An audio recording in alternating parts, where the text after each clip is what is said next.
In the late summer haze of 1977, South Central Los Angeles breathed under a suffocating quiet that never truly meant peace. Beneath the surface of sun-bleached asphalt and chain-link fences, neighborhood lines were already drawn in spray paint and blood. But a new force was gathering on the periphery, masked behind steel doors and unmarked cruisers, ready to rewrite the code of survival. When the Los Angeles Police Department formally created the Community Resources Against Street Hoodlums Unit known as CRASH, the official directive was simple containment. LAPD policy sought a specialized, aggressive policing strategy designed to dismantle street gangs through relentless suppression. City officials believed that hyper-focused pressure on local blocks would break the spine of active sets across Los Angeles. Instead of shattering the street network, the sudden arrival of militarized crash units altered the fragile equilibrium of local turf.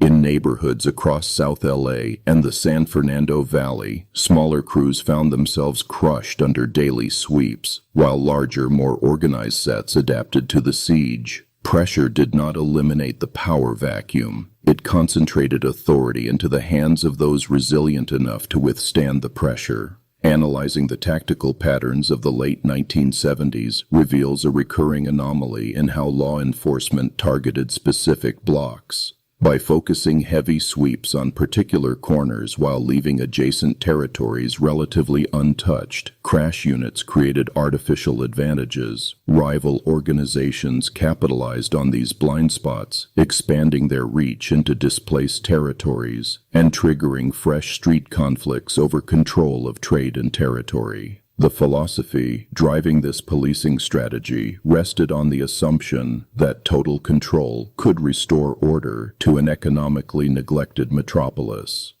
As factory closures gutted the industrial backbone of South Los Angeles, institutional disinvestment left young men with few paths outside the underground economy. LAPD policy responded to a complex socio-economic collapse with raw tactical force, treating deep systemic decay as a mere problem of criminal occupation. The immediate consequence was the hardening of gang identities. Being targeted by crash units became a badge of legitimacy on the asphalt, turning arrest records into proof of dedication to the set. Territorial boundaries that were once fluid and subject to informal negotiations became rigid front lines, backed by a subculture of survival, where compromise was viewed as fatal weakness. For the residents living between these warring factions, everyday life became an exercise in navigating an active combat zone. Ordinary citizens walking to the corner store were routinely caught between aggressive police stops and sudden drive-by shootings. The line between predator and protector blurred into a gray fog where an entire generation grew up assuming that authority of any kind carried a weapon. By the dawn of the 1980s, the emergence of crack cocaine flooded the streets with unprecedented revenue, drastically raising the stakes of territorial control. Neighborhood sets were no longer just defending geographic pride, they were protecting lucrative distribution hubs. The arrival of mass capital transformed localized street conflicts into highly profitable, militarized enterprises capable of funding heavier weaponry and deeper networks. Crash units responded to this financial boom by escalating their tactics, deploying armored battering rams and conducting high-profile neighborhood roundups.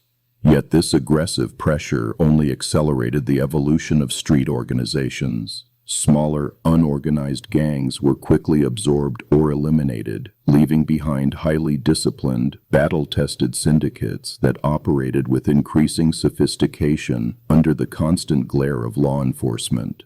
The uneven enforcement matrix of the 1980s meant that arresting a dominant figure in one neighborhood often handed victory to their direct rivals next door.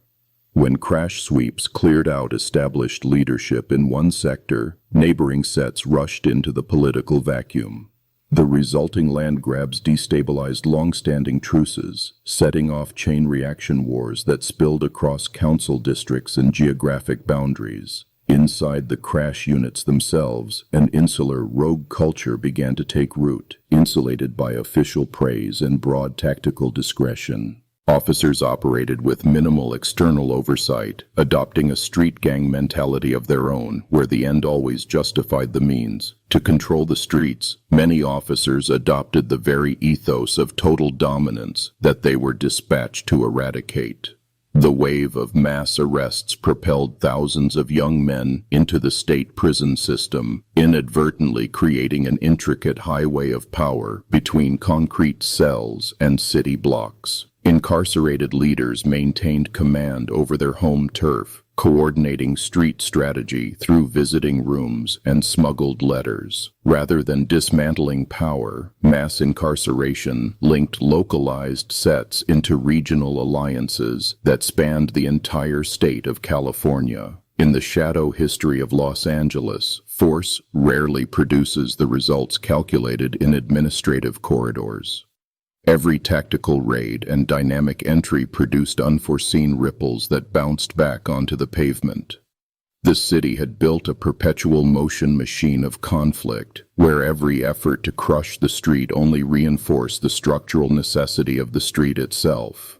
Street organizations developed complex early warning networks to counter daily patrols, using spotters and coded language to maintain operations under heavy surveillance. Turf was no longer defined solely by physical corners, but by the ability to adapt to constant police interdiction. Sets that mastered these evasive logistics grew stronger, consolidating control over distribution networks, while weaker sets collapsed under the financial weight of legal fees and bail money. By mid-decade, crash units were expanded to every division in the city, cementing the specialized unit model as standard LAPD strategy.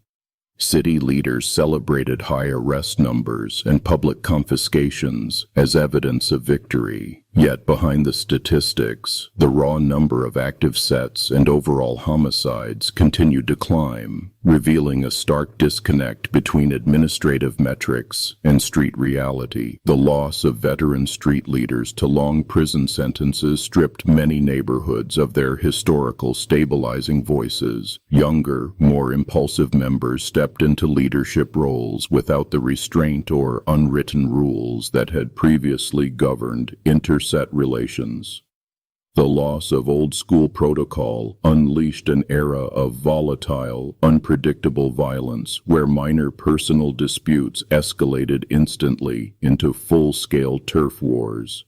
Entire postal codes in South Los Angeles were transformed by the psychological weight of constant conflict and state occupation. Mothers taught children to sleep on bedroom floors to avoid stray bullets piercing stucco walls. The persistent threat of violence, combined with routine police harassment, created a pervasive sense of isolation, cutting off whole communities from the broader economic life of the city. As the decade drew to a close, the aggressive tactics pioneered by Crash laid the groundwork for deep institutional corruption that would eventually shatter public trust. The culture of total discretion created an environment where falsified reports, planted evidence, and physical abuse were normalized under the banner of cleaning up the streets. The line separating legal authority from criminal enterprise grew razor thin. Analyzing the long-term arc of this policing strategy demonstrates how state intervention directly reshaped the topology of urban power. By institutionalizing war as the primary mechanism for managing social crisis, the city forced neighborhood sets to professionalize their defense structures. The very units designed to eliminate street gangs ended up solidifying them into permanent features of the Los Angeles landscape. As the late 1980s gave way to an even more turbulent era, the balance of power on the street had shifted irrevocably. The open, fluid landscape of mid-century street culture was replaced by a rigid grid of heavily defended territories, each guarded by sets that had adapted to survive the most aggressive policing campaign in modern American history. Within these hardened territories, informal systems of governance and taxation took root to sustain the struggle against both police pressure and rival sets. Local businesses and underground operations paid for protection, funding defensive arsenals and legal defense funds for fallen members.